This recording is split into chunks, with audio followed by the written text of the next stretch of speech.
Isaías, capítulo 6, a partir do versículo 1. No ano em que morreu o rei Uzias, eu vi ao Senhor assentado sobre um alto e sublime trono, e o seu séquito enchia o templo. Os serafins estavam acima dele, cada um tinha 6 asas, com 2 cobriam o rosto, com 2 cobriam os pés, e com 2 voavam, e clamavam uns para os outros, dizendo: Santo, Santo, Santo é o Senhor dos exércitos, toda a terra está cheia da sua glória. E os umbrais das portas se moveram com a voz do que clamava, e a casa se encheu de fumaça. Então disse eu: ai de mim, que estou perecendo, ou estou perdido, porque eu sou um homem de lábios impuros, e habito no meio de um povo de impuros lábios. Os meus olhos viram o Rei, o Senhor dos exércitos. Versículo 6. Mais um serafim trazendo na mão a brasa viva, que tirara do altar com tenaz, com ela tocou minha boca e disse: eis que tocou os teus lábios, e a tua iniquidade foi tirada, e purificado foi o seu pecado. Depois disso ouvi a voz do Senhor que dizia: a quem enviarei? Quem há de ir por nós? Então disse eu, Isaías: eis-me aqui, envia-me a mim. Fecha os olhos, vamos orar. Senhor, a honra, a glória, o poder, o louvor são seus. Pai, nós precisamos essa noite de uma nova revelação da sua majestade. Nós não precisamos nada menos do que a revelação do teu trono. Fala-nos essa noite com poder e autoridade, pelo poder da tua palavra. Abra nosso entendimento, nosso coração. Livra-nos da visão superficial que temos do Evangelho, das Escrituras, da sua pessoa. Pela misericórdia, pela graça, Senhor, descortina nossos olhos, mostra-nos o mundo espiritual, mostra-nos quem Tu és, revela-nos o Seu poder, o Seu nome e a Sua graça. Confirma essa mensagem com a abundante, maravilhosa graça, gloriosa, que tome controle, encha esse auditório e fale dos corações mais sábios aos indoutos, aos mais duros dos mais abertos. Fala com poder e autoridade. Te peço isso em nome do Pai, do Filho e do Espírito Santo. Amém.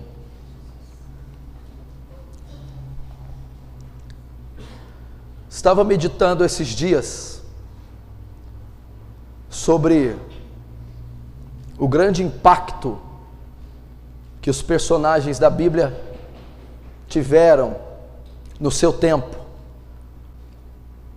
Como eles conseguiram um nível espiritual tão alto, um nível ministerial tão alto, como conseguiram atingir uma consagração tão profunda. Você vai e lê os relatos sobre Jeremias, você é incapaz de igualar um profeta da atual geração a Jeremias. Tamanho zelo, quebrantamento, choro, pranto pela casa de Deus, pelos perdidos. Você vai até Elias e você dificilmente vai achar pessoas tão ousadas, intrépidas e dependentes de Deus como o profeta Elias na Bíblia. Você vai até João Batista e você chega a um extremo, a um cúmulo de uma independência total, de uma ousadia, de uma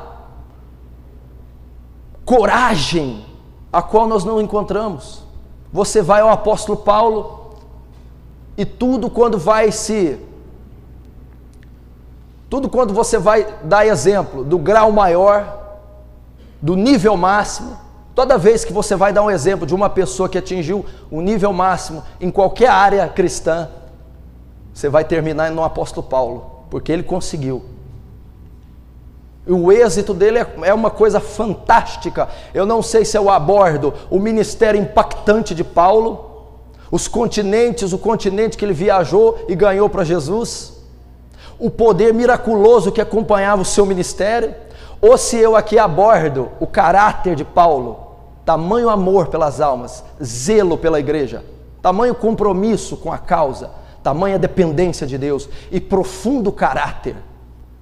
Então nós notamos, e eu estava vendo esses homens, como também os que nós citamos muito aqui, os dos últimos 5 séculos atrás, Nós lemos nas biografias, não entendemos como eles conseguiam fazer tanto. Martinho Lutero, que orava 4, 5 horas por dia, foi o pai da reforma. Talvez Jesus, Paulo e Lutero, as 3 personalidades que moveram eras. Jesus antes e depois de Cristo, simplesmente isso. Paulo, fundador dos rudimentos cristãos, das primeiras grandes e fortes igrejas. Lutero, o pai da reforma. Você vai a Jonathan Edwards, você não entende como é que eles falam que ao pregar um sermão, pecadores nas mãos de um Deus irado, a congregação a qual ele pregava, as pessoas seguravam nas cadeiras, pensando que o chão ia abrir e que o juízo final havia chegado. Você vai para David Brainerd, Hudson Taylor, que paixão por almas era aquela? Que nível era aquele ao ponto de dizer, se eu tivesse 100 vidas, disse Hudson Taylor, eu daria todas pela China. Não só bastasse o êxito do ministério, a expressão, o vigor espiritual que eles tinham, porque se eu for só nessa linha, você pode achar que a mensagem é só para ministros do Evangelho, mas não é. Como se o êxito não fosse só no ministério, eles também tinham uma consagração maior. Eles lidavam com o pecado de uma forma diferente. Eles venciam o pecado. Eles transformavam seus caráteres. Ou seja, eles tinham êxito, eles tinham vitória, eles tinham sucesso na vida espiritual deles. Então são personagens bíblicos ou da história que nós olhamos e vemos o nível que eles chegaram, o teor do cristianismo que eles professaram. E eu há 2 semanas atrás fui levado a pensar, Senhor, por que eles tiveram tanto êxito? Quando nós ensinamos a respeito deles, quando a história mostra a respeito deles, quando recitamos eles, quando lemos seus livros, é quase que causa em nós um efeito reverso, por ser níveis inatingíveis. Não entendemos como eles chegaram até lá, parece que é mentira, parece que é impossível um homem orar 4 ou 5 horas por dia, parece que é impossível alguém renunciar tudo, prazeres, bens materiais, e amar as almas sem sequer conhecê-las. E eu falei, Senhor, e por que nós hoje temos uma vida tão superficial, tão fraca? Porque o nosso ministério é tão débil, ele não influencia, ele não impacta as pessoas ao nosso redor, não tem o mesmo êxito daquele povo, é fraco, é racional, é humano, é psicológico, é emotivo, mas não são ministérios debaixo do poder do Espírito Santo. A mesma coisa o caráter. Quantos cristãos, 1 ano, 2, 10, são crentes fracos, fraquíssimos, não conseguem ser regenerados, não conseguem abandonar vícios, não conseguem crescer a estatura de Cristo, não conseguem ter o caráter transformado, não conseguem ter uma visão diferente do Evangelho. Por que, Senhor? Somos uma geração débil, somos uma geração fraca, somos uma geração pobre, o nosso cristianismo é fracassado, é fajuto. Eu estava falando com Deus, refletindo, e eu indaguei essas questões que eu estou aqui pregando a você. Por que a igreja atual perece? Porque há cristãos que você conhece na igreja 1, 2, 10, 20 anos, e eles têm os mesmos pecados de quando se converteram, eles têm as mesmas áreas da vida em fracasso, eles simplesmente não prosperam, a vida econômica sempre é um caos, o corpo sempre padece doenças, ele sempre tem problema com a mentira, ele sempre tem problema imoral, ele sempre é fraco na oração, ele nunca consegue ler a Bíblia inteira, ele nunca consegue vencer áreas do velho homem, o caráter, ele nunca consegue ganhar uma alma para Jesus, ele nunca vence a autoestima baixa, o complexo de rejeição, o distúrbio emocional, ele nunca se satisfaz apenas com a graça, tem que ser alimentado por pastores, pessoas que são suas muletas. são verdadeiros ossos secos, como Ezequiel disse, pessoas mortas espiritualmente. Os ossos representavam morte. Secas, pessoas que não têm uma revelação da glória, pessoas que não têm experiências com Deus, pessoas que nunca, ouça o que eu vou dizer, estão na igreja e nunca nasceram de novo, nunca foram regeneradas, nunca nasceram de novo. E eu fiquei meditando nisso, porque eu estou inserido nesse contexto, eu faço parte da geração atual, e eu fiquei me remoendo, Senhor, não conseguimos atingir o nível daqueles homens, não conseguimos atingir o caráter de Paulo, muito menos a eficácia do seu ministério, não conseguimos ser um reformador como Lutero, não conseguimos ser santo como Natanael, eis ali varão israelita que não há dolo.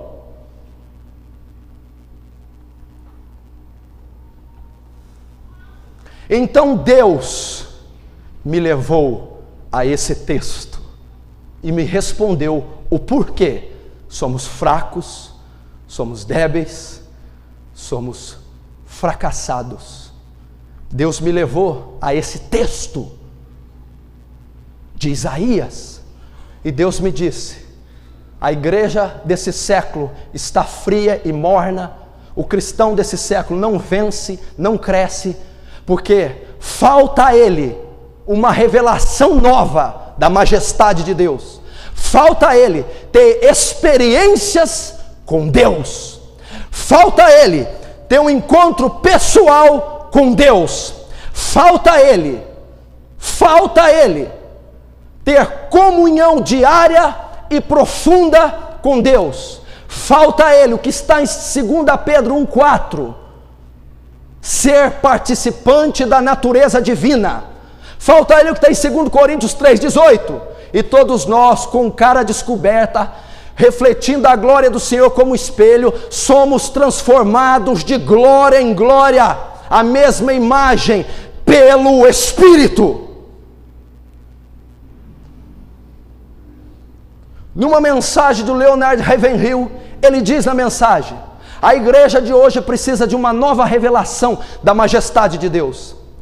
E eu falei: Senhor, como a igreja precisa de uma nova revelação? Nós só temos a única revelação, é a palavra. Esse negócio de novo aí, é da onde veio o movimento neopentecostal, tudo novo. Eu não quis concordar com essa declaração daquele grande homem que eu admiro. Senhor, nós precisamos de uma nova revelação da majestade. Aí o Espírito me falou, ele não está querendo dizer algo novo que sai do Evangelho. Esse novo que ele está dizendo é o próprio Evangelho, porque o que nós estamos acostumados não é Evangelho. Algo novo seria o Evangelho de Cristo. É isso que ele está dizendo. Novo é algo diferente do que conhecemos. Novo é diferente da vida cristã que levamos. Novo é a visão da Bíblia de Deus, do Senhor Jesus que temos. Então ele diz: precisamos de uma nova revelação da majestade de Deus. Qual é essa nova revelação? A mesma que ele deu a Moisés no Sinai, a mesma que ele deu a Daniel no rio Hidekel, a mesma que ele conferiu a Paulo na estrada de Damasco. Nós precisamos ver a Deus sem restrição de denominação, de homem, de norma, de componente social. É o que nós precisamos. Foi isso que aconteceu com Isaías. Meu irmão, até nessa altura do capítulo 6, Isaías era como a maioria de nós, eu creio. Não é definido se ele já tinha começado o seu ministério, ou se ele iniciou depois do capítulo 6. Provavelmente, ele já tinha chamada profética. Ele era filho de Amós. Mas a Bíblia diz, preste atenção, que no ano que morreu o rei Uzias, aproximadamente 740 antes de Cristo, Isaías viu o Senhor. Isaías teve uma revelação da majestade de Deus. Isaías viu a glória de Deus. Foi então que quando ele viu, ele entendeu, ele percebeu a condição dele e a condição dos que estavam à volta. O que eu quero dizer? Porque eu quero dizer que Isaías também era como nós. Isaías não tinha conhecimento pessoal de quem ele era. Isaías não tinha conhecimento da necessidade alheia, o próximo. Isaías provavelmente vivia uma vida superficial como a nossa. Isaías já se contentava com o cristianismo, trazendo para os dias de hoje, que ele professava. Isaías provavelmente estava satisfeito com o padrão de santidade que ele tinha. Isaías provavelmente já achava que Israel e Judá não estavam tão perdidas, apesar da corrupção, já nesse tempo, da morte do rei Uzias.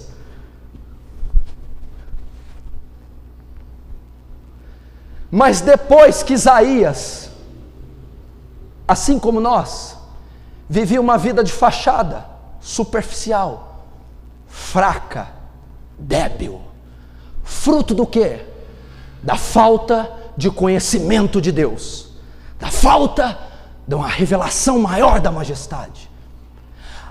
Você entende agora, preste atenção, que você lê, ouve sobre a paixão pelas almas, sobre o amor pelos perdidos, sobre o ir de pregar o evangelho a toda criatura, e você não consegue ter esse amor pelas almas, você não consegue ir e pregar a toda criatura da terra, mas você desde que converteu, ouve, lê, escuta a respeito de Oswald Smith, da paixão de David Brainerd, de Hudson Taylor, de Jonathan Goforth, de Paulo, de Moisés, mas você não consegue ter essa paixão, você não ama as almas perdidas, você não consegue ir e pregar o evangelho a toda criatura.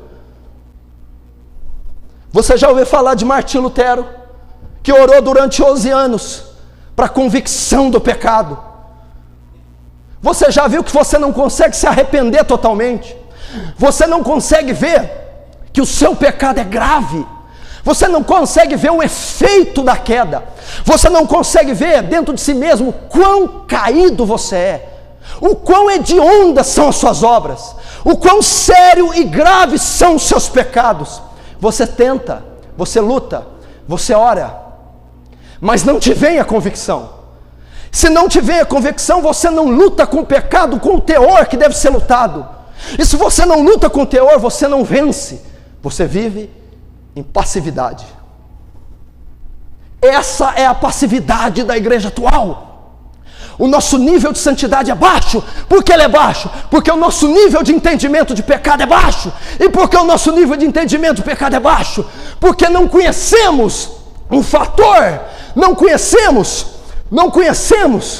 um padrão de santidade que nos pode submeter a completa humilhação. Ou seja, se o meu padrão de santidade é a Madre Teresa de Calcutá, então a minha santidade pode não ser tão alta. Mas quando o meu padrão passa a ser o trono de Deus, a glória revelada, então eu vejo quão miserável sou, quão imundo, quão o meu pecado é grave. É isso que está acontecendo na vida de Isaías.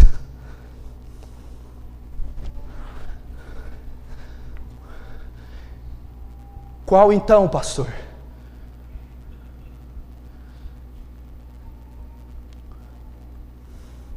O fator que leva a essa grande debilidade da igreja e dos ministérios: a falta do conhecimento de Deus. A igreja não conhece a Deus, a igreja não tem revelação de Deus, nós não temos experiências pessoais com Deus, não estudamos a Bíblia para conhecer a Deus, não vemos seus atributos, não conhecemos a pessoa e o caráter de Cristo, não vemos Ele manifestado no Antigo Testamento, não conhecemos a essência, o caráter, pensamentos de Deus, então não podemos ter o êxito, o sucesso dos homens do passado.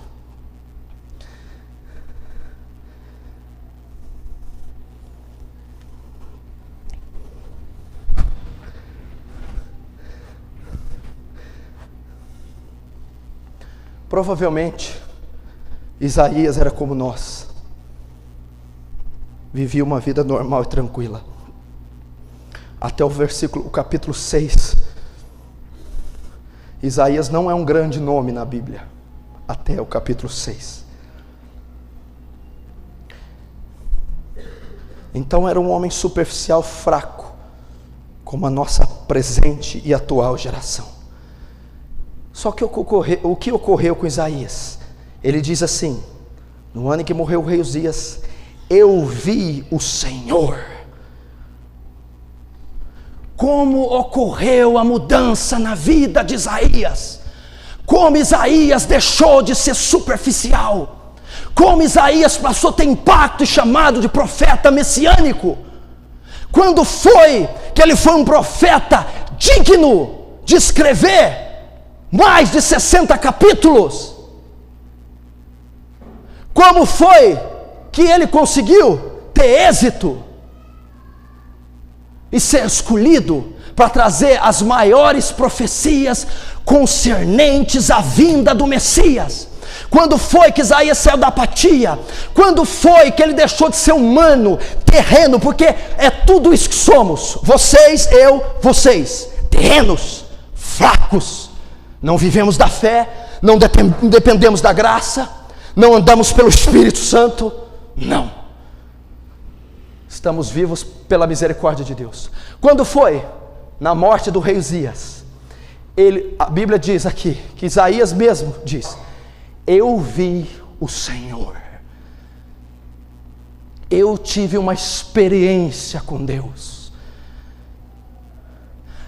os meus olhos foram descortinados, a minha comunhão com Deus se elevou, eu vi o Senhor. Como ele viu? Num alto e sublime trono, as suas vestes cobriam o templo, o séquito enchia o templo, a luz, o fulgor da glória de Deus enchia o templo. O que Isaías viu? Isaías viu o rei, Isaías viu o Senhor dos exércitos, Isaías teve uma revelação da majestade de Deus. Quem está sentado em trono? Reis. E qual rei estava sentado lá? O Rei dos reis, Senhor dos senhores. E ele viu os serafins estavam em cima dele, cada um tinha 6 asas, com 2 cobriu o rosto, com 2 cobriu os pés, e com 2 voavam, e clamavam uns para os outros, dizendo: Santo, Santo, Santo é o Senhor dos exércitos, toda a terra está cheia da sua glória. O que eu quero resumir com essa recitação tríplice dos anjos? Isaías viu a glória de Deus. Foi isso que Isaías viu. Isaías teve uma revelação da majestade, aquilo que Leonard Ravenhill diz para buscarmos. Isaías sofreu o impacto de uma experiência profunda com Deus. Isaías viu a Deus, teve um encontro marcante, poderoso com Deus. Isso foi o fator que mudou a vida de Isaías. Isso foi aquilo que mudou. Depois que Isaías teve essa experiência tremenda, e a mesma experiência que a igreja tem que buscar. E agora no advento da graça, não é necessariamente termos uma experiência idêntica dele. Vemos glória, fogo, visões profundas. A experiência também vem da comunhão contínua. A convicção também vem de passar horas e horas, como Coríntios diz, de glória em glória, até eu atingir o mesmo ápice que Isaías atingiu. Deus pode usar de 2 maneiras para mudar você: ou você tem um encontro ferrenho como o de Paulo em Damasco, ou a sua contínua comunhão te revelará a glória dele.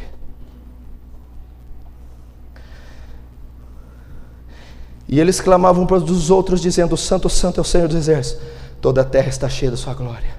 E os umbrais das portas se moveram, terremoto, com a voz do que clamava, e a casa se encheu da fumaça, a mesma fumaça que foi no Monte Sinai. representando a presença e a glória. A mesma fumaça que ia na tenda da congregação com os filhos de Israel, representando a mesma fumaça que indica que ele está, porém, oculta da sua majestade.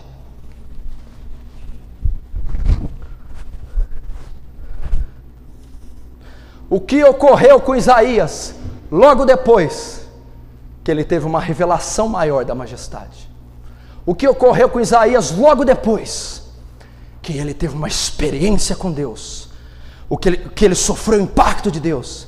A primeira consequência que aconteceu na vida de Isaías, ele disse assim: então disse eu, no versículo 5, ai de mim que vou perecendo.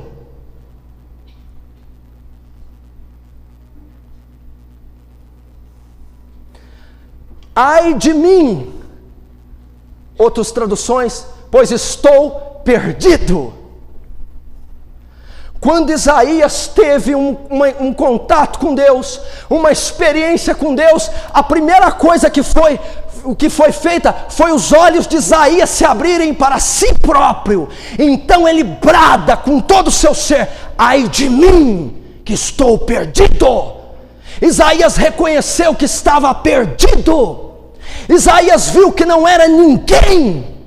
Isaías viu que não podia fazer nada na sua força.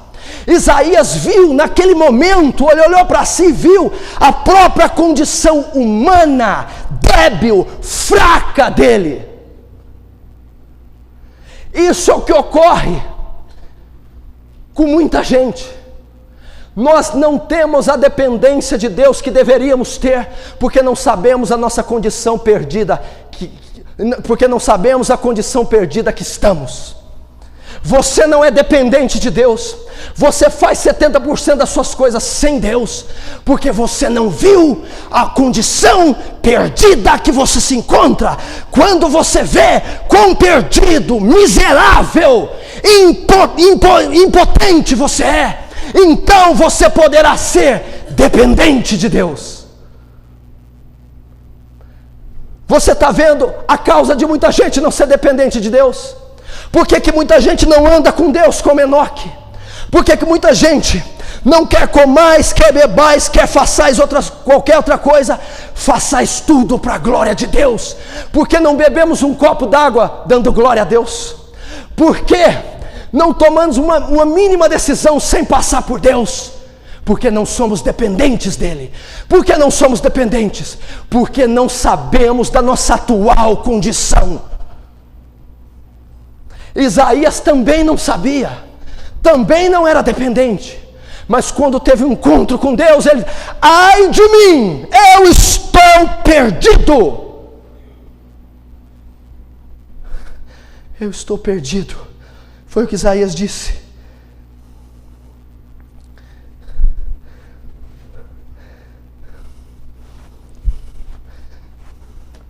Você está entendendo, meu irmão? Por que tem essa deidade do homem? Por que tem essa autossuficiência do homem? Por que as igrejas hoje são regidas por psicólogos, sociólogos, por especialistas em ciências humanas? Por que o homem faz o que bem apraz? Porque o homem não depende de Deus. E porque o homem nem depende de Deus, como que você vai depender de alguém se você já se sente saciado, suprido, realizado? Você não vai depender. E se você não vai depender, você não tem o êxito de Paulo, não tem o êxito de Moisés, nem de John Wesley. E como eu me torno dependente de Deus? Só sabendo da minha debilidade, só olhando para mim e dizer como Ele: meu Deus, eu estou perdido. Eu sou humano, estou sobre a lei do pecado, sou fraco, não posso dar um passo sequer sem o Senhor. Meu Deus, ai de mim, vou perecendo. Ele ainda julga o verbo no gerúndio, perecendo, cada dia mais afundando, cada dia mais perdido, cada dia mais declinando, sem uma revelação do Senhor.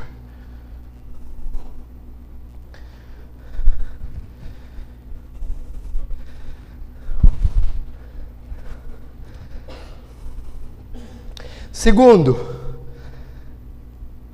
ai de mim que vou perecendo, porque eu sou um homem de lábios impuros.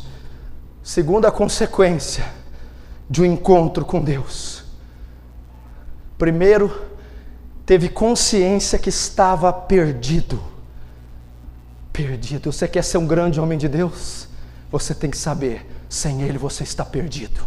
Você quer ser um cristão saudável? Você tem que entender, sem Ele você não pode fazer nada. Nada!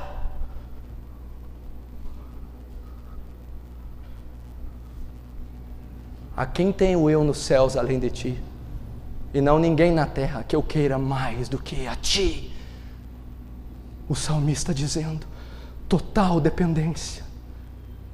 Paulo dizendo aos Filipenses no capítulo 3, e na verdade tenho por perda todas as coisas, pela excelência do conhecimento de Cristo Jesus, e considero todas as coisas como esterco, para ver se possa alcançar a ti, Deus, a ti, Jesus.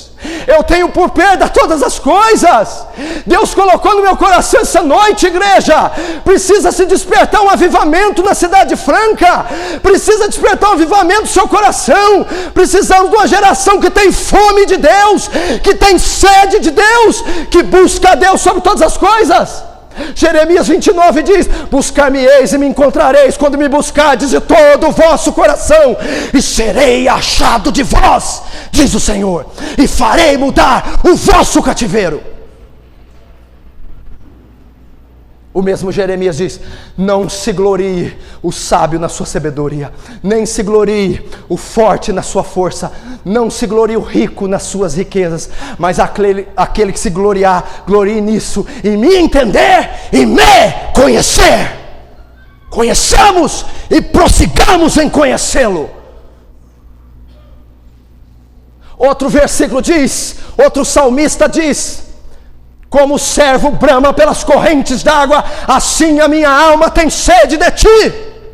Sede de Deus, fome de Deus. Precisamos retornar ao primeiro amor, aquele tempo que varávamos horas de madrugada orando, aquele tempo que guardávamos de qualquer pecado. Primeiro amor, despojando do velho homem com seus feitos, se renovando do homem para a imagem daquele que o formou, santo, santificando olhos, pensamentos, corpo, tendo uma vida devocional a Deus, vivendo para Deus e somente a Ele. A igreja está precisando disso. Foi isso que ocorreu com Isaías. Dependência. Foi o que Isaías teve. Depois Isaías diz, porque sou um homem de lábios impuros. Meu Deus do céu. Aqui aconteceu algo com Isaías, que você está procurando há muitos anos. Convicção do pecado. Isaías teve convicção do pecado. Primeiro ele diz, estou perdido, não posso fazer nada sem Deus. Depois, sou um homem de lábios impuros. Isaías viu seu próprio pecado, a condição corrupta, caída dele. Esse é o grande problema nosso.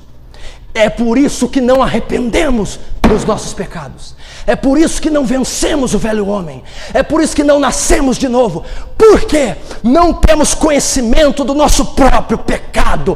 O quanto ele é letal, o quanto ele é vil, o quanto ele é perverso, o quanto ele é repugnante aos olhos de Deus, o quanto ele é abominável à santidade de Deus. E por que não temos convicção do pecado?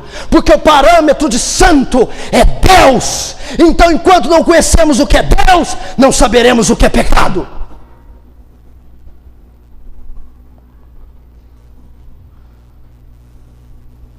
Por isso o seu arrependimento é superficial. Por isso a sua transformação é superficial. Por isso a sua luta contra o pecado é superficial.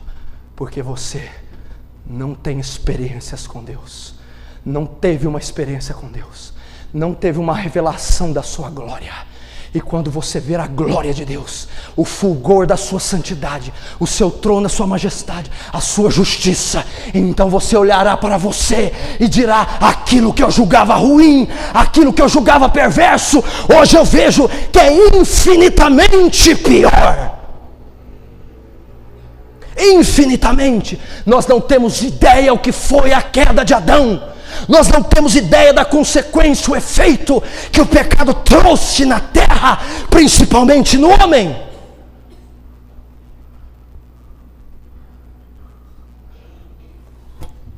Se você lida com o pecado como algo superficial, você não pode ter convicção dele. Você não pode ter convicção se você não tiver a revelação de Deus. Eu não estou dizendo isso para vocês apenas.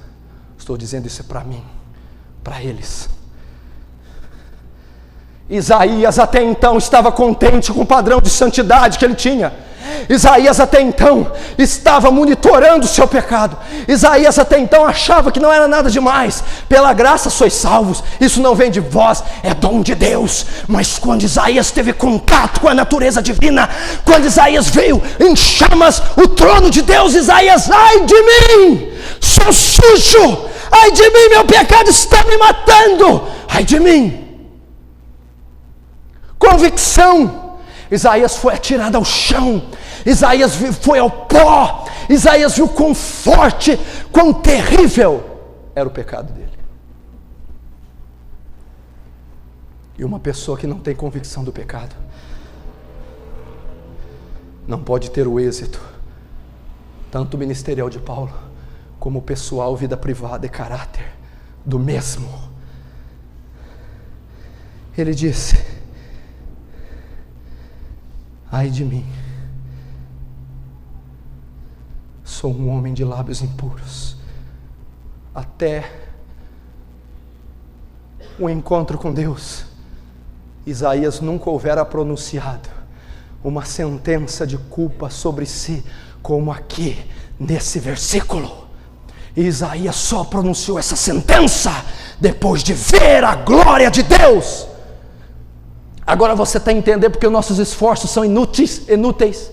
Agora você está entendendo porque você erra tanto, falha tanto. Agora você está entendendo porque o seu ministério é escasso, vazio. Agora você está entendendo porque não é regenerado, transformado. É impossível por força própria. É impossível por seminários. É impossível por congressos. É impossível por campanhas. Só tendo uma revelação maior da glória de Deus. Só assim. Na semelhança de Lutero, que lutou anos para ter convicção do pecado, nesse momento, Isaías teve.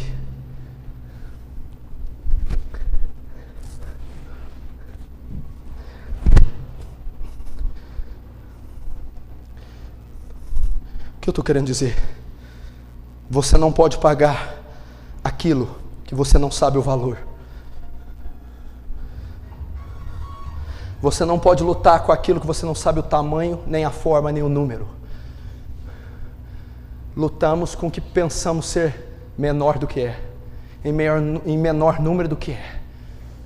Como podemos ser santos? Como podemos nos arrepender de todo o coração? Como podemos ter convicção se nós não conhecemos o nosso próprio pecado? Você está entendendo por que o arrependimento não se evidencia?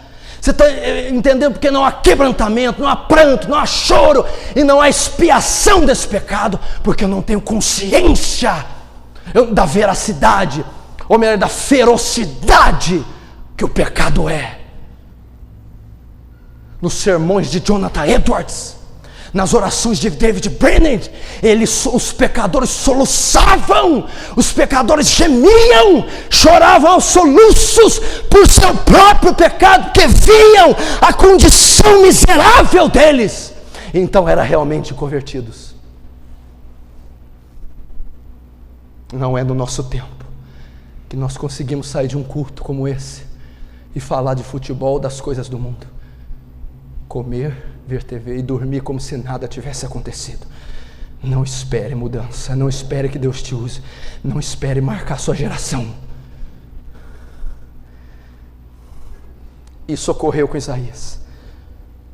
Primeiro, Um homem que tem condição de si próprio, que está perdido, depois tem o conhecimento do seu próprio pecado, esse homem nunca mais vai orar de qualquer jeito. Esse homem nunca mais vai jejuar de qualquer jeito. Esse homem ou mulher nunca mais lerão a Bíblia de qualquer jeito. Essas pessoas nunca mais virão ao culto vestidas de qualquer jeito, cantarão louvor de qualquer jeito, participarão de uma vigília de qualquer jeito, porque agora eles experimentaram daquele que é divino, daquele que é justo, daquele que é santo. E eles sabem da condição perdida e pecaminosa que estão. Então jamais vão desperdiçar um momento de redenção.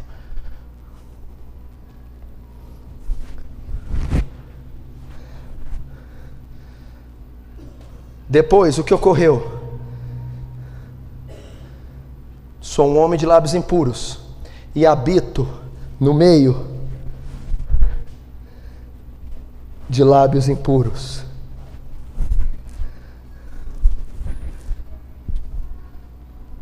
E habito no meio de um povo de impuros lábios.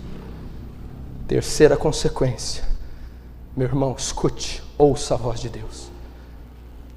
Primeiro, Isaías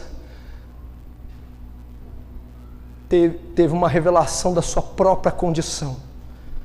Viu a si próprio. Com certeza, então, poderia agora ser o melhor homem diante de Deus. Porque agora ele detectou a ferida. No âmago, poderia curá-la.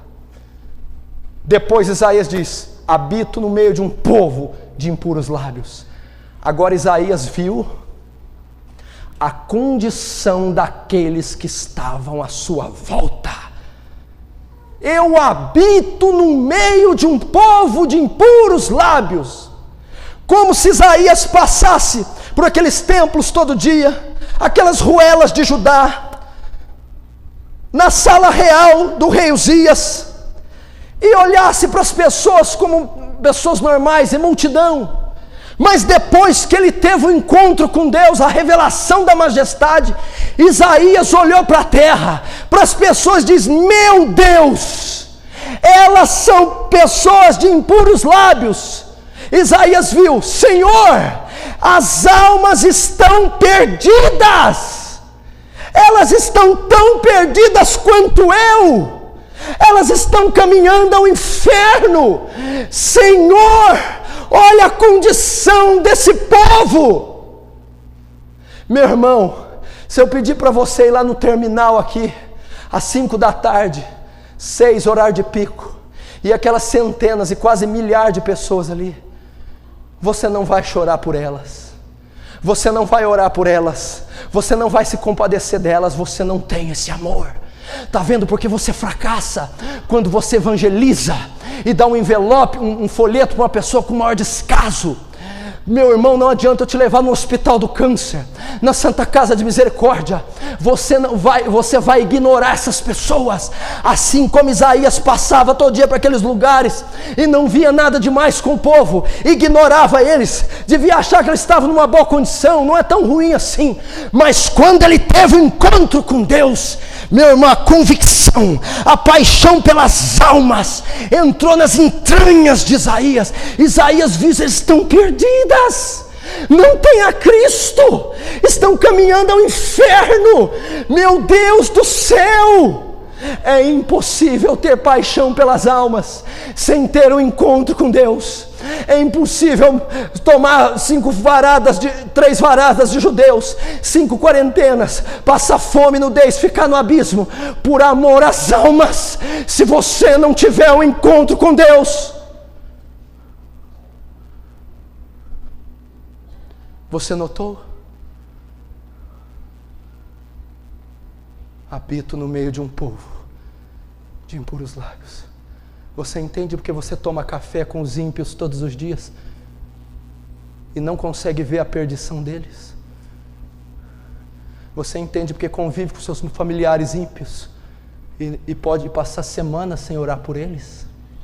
Você entende porque o seu ministério é seco, frio, fraco, suas visitas, pregação seu ministério não tem êxito, porque você não sabe a real condição do pecador. O pecador está perdido. A Bíblia diz em Salmos que o ímpio e todas as nações que esqueceram de Deus serão lançadas no inferno. Elas estão perdidas. A Bíblia diz em Apocalipse 14 que elas beberão do vinho da ira de Deus, e o tormento e o seu furor pelos séculos dos séculos. São almas eternas, são pessoas que padecerão milênios, trilhões e bilhões de anos, uma eternidade perdidas, estão condenadas.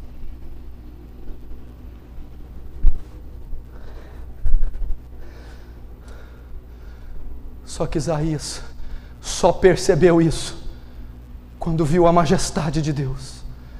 Oh, quando teve uma experiência. Por quê? Porque só Deus ama as almas. Você não tem esse amor. O amor ágape, você não possui o amor ágape. A Bíblia diz: eu não tomo prazer na morte do que morre, diz o Senhor. É o Senhor. É o Senhor que diz: porque Deus amou o mundo de tal maneira que deu o seu Filho unigênito. É o próprio Deus que as ama. É o amor ágape incondicional. Esse amor não é dado àqueles que não tiveram encontro com Deus, aqueles que não se fundiram com a natureza divina, aqueles que não sentem o que Deus sente. Isaías, do mesmo modo, era indiferente, andava em descaso, sequer se importava com qualquer um.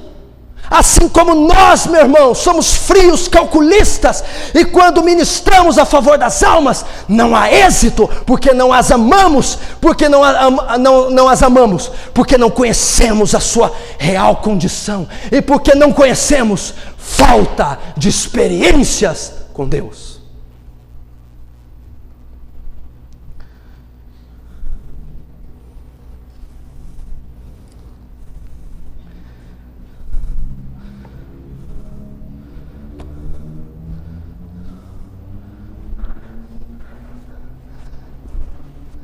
Você já viu a Índia? 30 mil deuses. Você já viu a África? Os flagelos que matam milhares? Desde que esse culto iniciou, devem ter morrido centenas.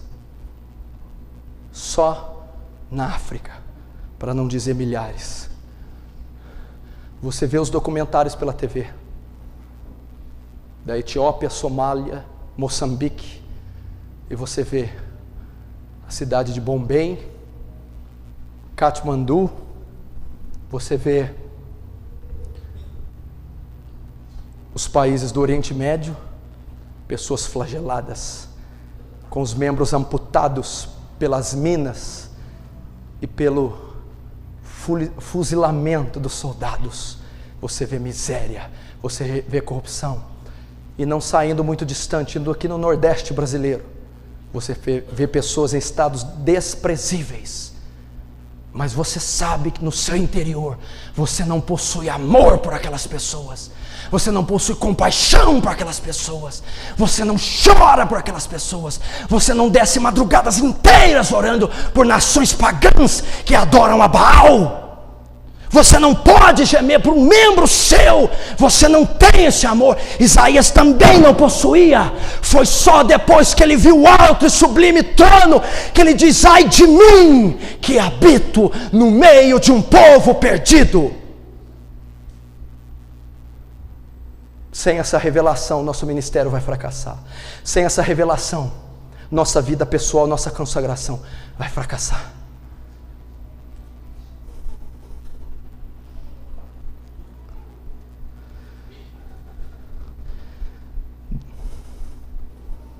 Isaías viu isso.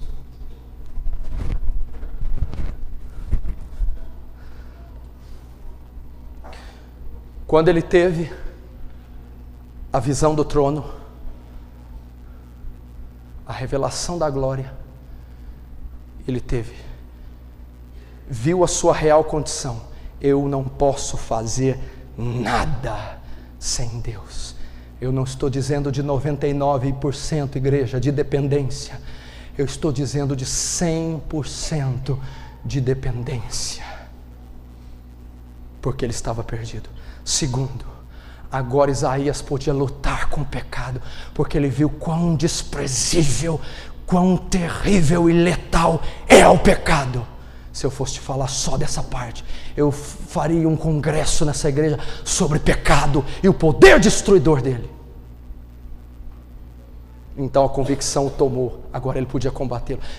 Terceiro, Isaías agora tinha a real condição do estado perdido da nação, do mundo, dos ímpios, dos pagãos, sem Deus.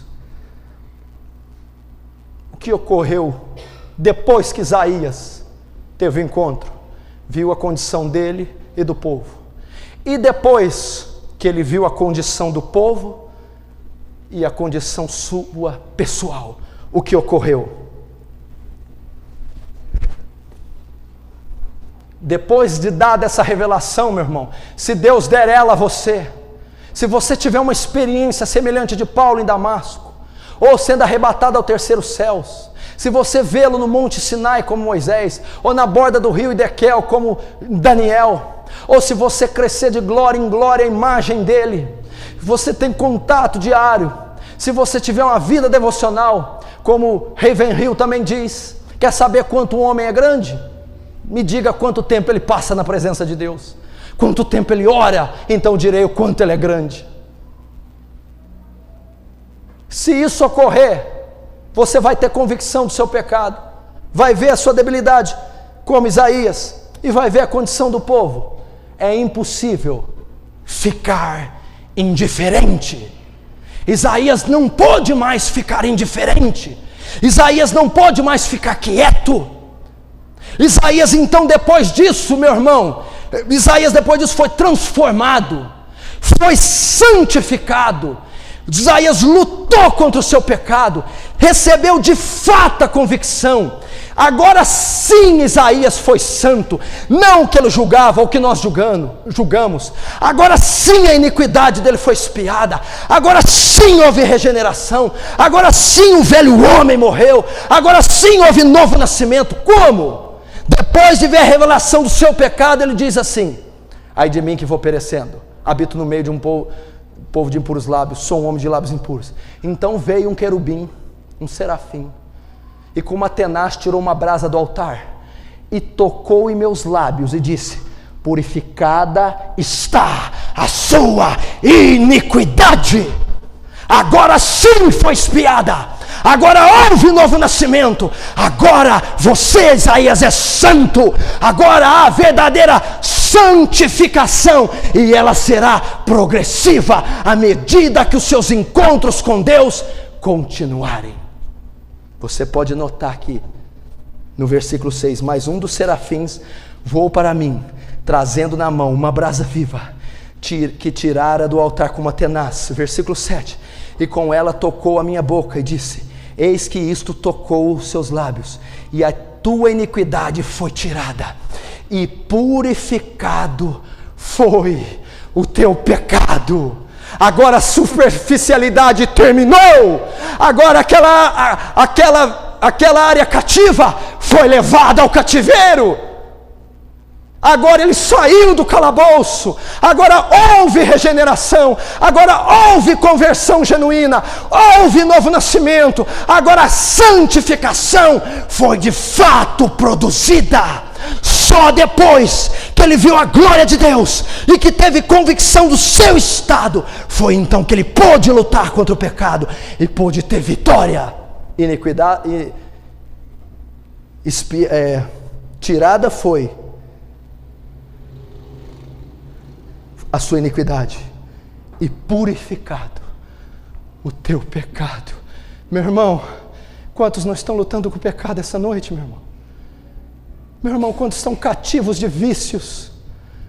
Quantos não têm o velho homem morto? Quantos têm o caráter todo corrompido, mesmo com a conversão, Meu irmão, você nunca vai ter convicção do seu pecado, você nunca vai aboli-lo, vencê-lo, você nunca conhecerá a natureza de Cristo e a regeneração, se você não tiver uma experiência profunda com Deus, ou se você não tiver comunhão plena e crescer de glória em glória.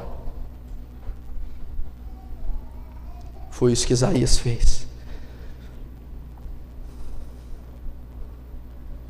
Que coisa tremenda essa revelação. Tirado foi a minha iniquidade e purificado o meu pecado.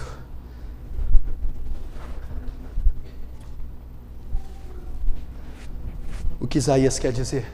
Olhe para cá, escute. Até nesse momento não havia sido tirada a iniquidade, não havia sido purificado o pecado. Quanto tempo você está na igreja? Talvez o seu pecado não foi purificado e nem a iniquidade saiu de você ainda. E o motivo é porque você não teve convicção e ciência do poder destruidor que é o pecado. E por que você não tem? Não tem experiências com Deus, não tem comunhão profunda com Deus, não cresce de glória em glória a imagem de Deus em Jesus Cristo.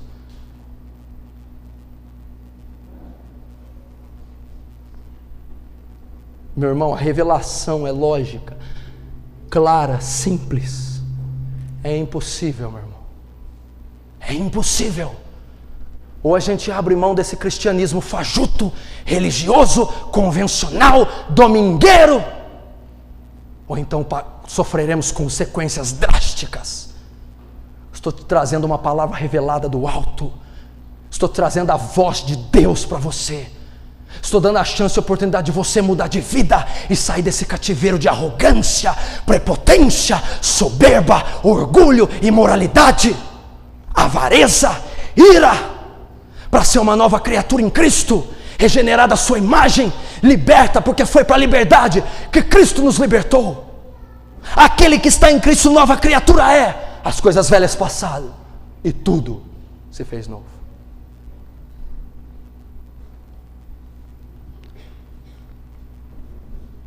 Primeiro Isaías teve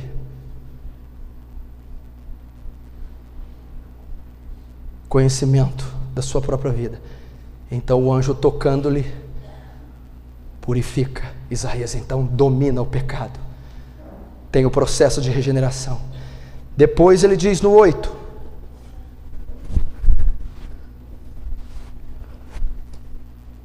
depois disso ouvi a voz do Senhor que dizia: a quem enviarei? E quem há de ir por nós, ou por mim? Então disse eu, Isaías dizendo: eis-me aqui, envia-me a mim. O descaso que ele tinha para as almas, a indiferença que ele tinha com os perdidos, a indiferença que Isaías tinha sobre sua família, a indiferença que tinha sobre a sociedade. Isaías não estava se importando, ou não via a condição perdida do povo. Depois que Isaías viu a glória de Deus, a paixão pelas almas se inseriu em Isaías. E quando Deus diz: quem eu enviarei à África, quem enviarei à Índia, à Tailândia, à Mongólia, Isaías disse: eis-me aqui, envia-me a mim. Agora sim eu tenho paixão pelas almas. Agora eu amo o meu próximo. Agora eu me preocupo com o seu pecado. Agora eu gemo, choro pelos perdidos. O amor foi colocado em Isaías. Oh, meu irmão, se Deus perguntasse essa noite: quem enviarei? Quem há de ir por mim? Sem o encontro com Deus, sem essa transformação pela comunhão profunda, você não poderá dizer: eis-me aqui, envia-me a mim. Sabe o que ocorreu aqui, irmão? Aquilo que você está buscando e não consegue. Agora Isaías poderia ir lá no terminal rodoviário e chorar, gemer, agonizar como Joel, por aquelas almas que ele nem sabe quem são. Agora Isaías pode olhar para o seu avô, para sua avó morrendo e dizer: avô, Senhor, traz eles à luz da salvação. Agora Isaías podia fazer uma lista de oração, começando pelos seus vizinhos, parentes, amigos, ímpios, e interceder por eles. Agora Isaías podia ir aos hospitais, às favelas, aos presídios, e chegar ali, ser tomado em prantos, em choro compulsivo e solúcio, porque como David Wilkerson na Broadway, sentia a dor de Deus nas entranhas. Só assim.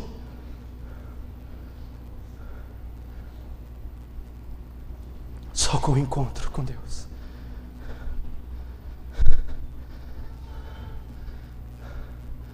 Essa convicção tem que nos tomar. Você está entendendo que você não pode ter esse amor,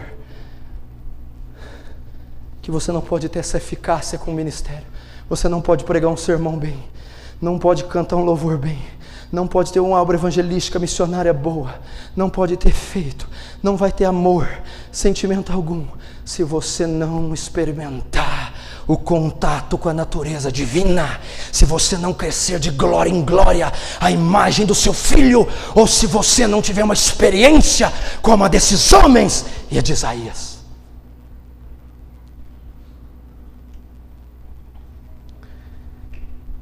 Eis-me aqui, envia-me a mim.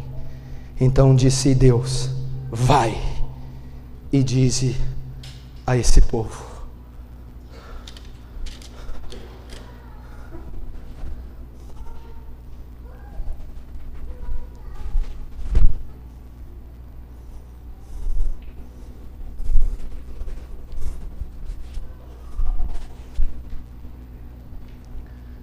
Agora vai. O que ocorreu, igreja? Isaías então começa o seu ministério profético impactante, messiânico, também de juízo e de justiça, contra a casa de Deus. Como eu termino? Depois dessa experiência com Deus, depois do encontro com Deus, depois de crescer na comunhão com Deus e de glória em glória atingir uma visão nova da sua majestade, Isaías nunca mais foi o mesmo homem. Isaías nunca lidou com o pecado como lidava antes. Isaías nunca mais olhou para o próximo, nunca mais ignorou a perdição deles como antes. Isaías foi transformado. Isaías cresceu à estatura de Cristo Jesus. Isaías foi conformado à imagem de Cristo. Isaías recebeu a dor de Deus no seu coração. Isaías foi uma nova criatura. Se você quer ser uma nova criatura, você precisa de um encontro com Deus. Você precisa de uma experiência com Deus. Se você quer vencer o pecado, você precisa de um encontro com Deus. Se você quer se regenerar, nascer de novo, sair do cativeiro, vencer áreas que estão dominadas desde a sua conversão, você precisa de uma nova revelação de Deus. Se você quer um ministério de êxito, quer amar as almas, ter paixão por elas, quer ter impacto na pregação do Evangelho, se você quer ser enviado e não voltar frustrado e humilhado, você precisa de uma nova revelação da majestade de Deus. Você precisa ver o trono de Deus.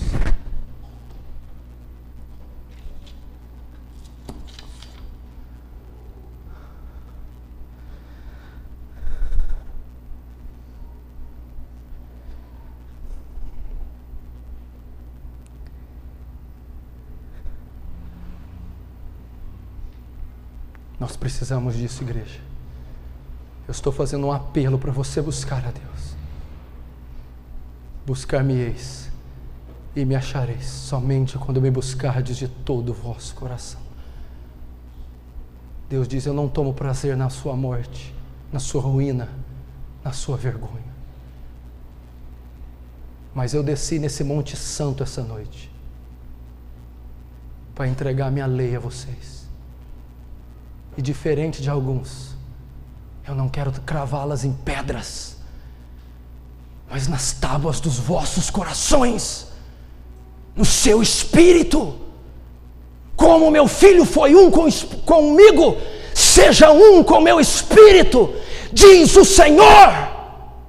transformação, mudança, avivamento, é o que Deus quer. Mudar realidades, circunstâncias, mentes, corações, para o resto da vida. É isso que Ele quer. Curva a sua cabeça, ore.